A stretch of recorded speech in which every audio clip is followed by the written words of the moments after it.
الرحمن الرحیم السلام علیکم میرے عزیز ساتھیوں، امید ہے آپ سب خیریت سے ہوں گے۔ پچھلے ایپیسوڈ میں ہم نے سورہ بقرہ کی 1 سے لے کے 58 آیت کا ترجمہ اور تفسیر پڑھا۔ آج ہم 59 آیت کا ترجمہ اور تفسیر پڑھیں گے، تو سب سے پہلے اس کی تلاوت کا آغاز کرتے ہیں۔ بسم اللہ الرحمن الرحیم۔ فبدل الذین ظلموا قولا غیر الذی قیل لهم فانزلنا للذین ظلموا رجزا من السماء بما كانوا یفسقون۔ ترجمہ اس کا یہ، پھر بدل ڈالا ظالموں نے بات کو خلاف اس کے جو ان سے کہہ دی گئی تھی، پھر ہم نے اتارا ظلم کرنے والوں پر ایک بڑا عذاب آسمان سے حسیب ان نافرمانی کے جو انہوں نے کی۔ اس کی تفسیر یہ ہے، ان میں سے جو ظالم تھے، بدکار تھے، انہوں نے ایک اور قول کا اختیار کر لیا اس قول کی جگہ جو ان سے کہا گیا تھا۔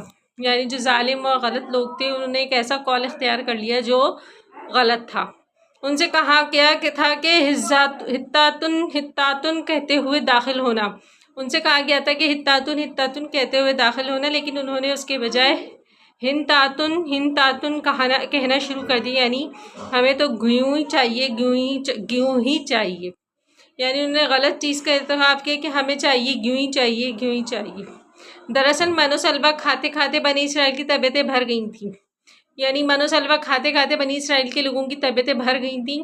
ایک ہی چیز کھا کھا کر وہ اکتا گئے تھے، ایک ہی چیز ان کو کھا کھا کے مزہ نہیں آ رہا تھا، وہ اکتا گئے تھے، اور اب وہ کہہ رہے تھے کہ ہمیں زمین کی رودی اور پیداوار میں سے کوئی چیز کھانے کو ملنی چاہیے، اور اب وہ یہ کہہ رہے تھے کہ ہمیں زمین کی کوئی چیز کھانے کو ملنی چاہیے۔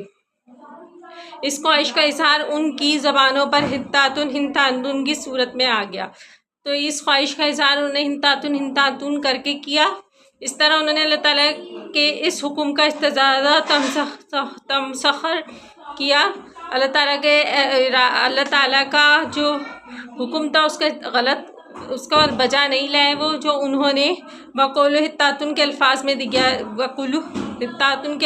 دیا گیا تھا، جو انہیں وقولو ہتاتن کے الفاظ میں دیا گیا تھا۔ اس طرح شہر میں سجدہ ریز ہوتے ہوئے داخل ہونے کے بجائے انہوں نے اپنے سرینوں پر پھسلنا شروع کیا، اور انہوں نے سجدوں میں داخل ہونے کے بجائے، سجدہ ریز ہو کر داخل ہونے کے بجائے سرینوں سے سر کے بل پھسلنا شروع کیا۔ جن ظالموں نے اللہ تعالیٰ کے حکم کا استزادہ اور تمسخر کیا تھا، ان پر آسمان سے ایک بہت بڑا عذاب نازل ہوا۔ جنہوں نے اللہ تعالیٰ کا حکم نہیں مانا تھا، ان پر بہت بڑا عذاب نازل ہوا۔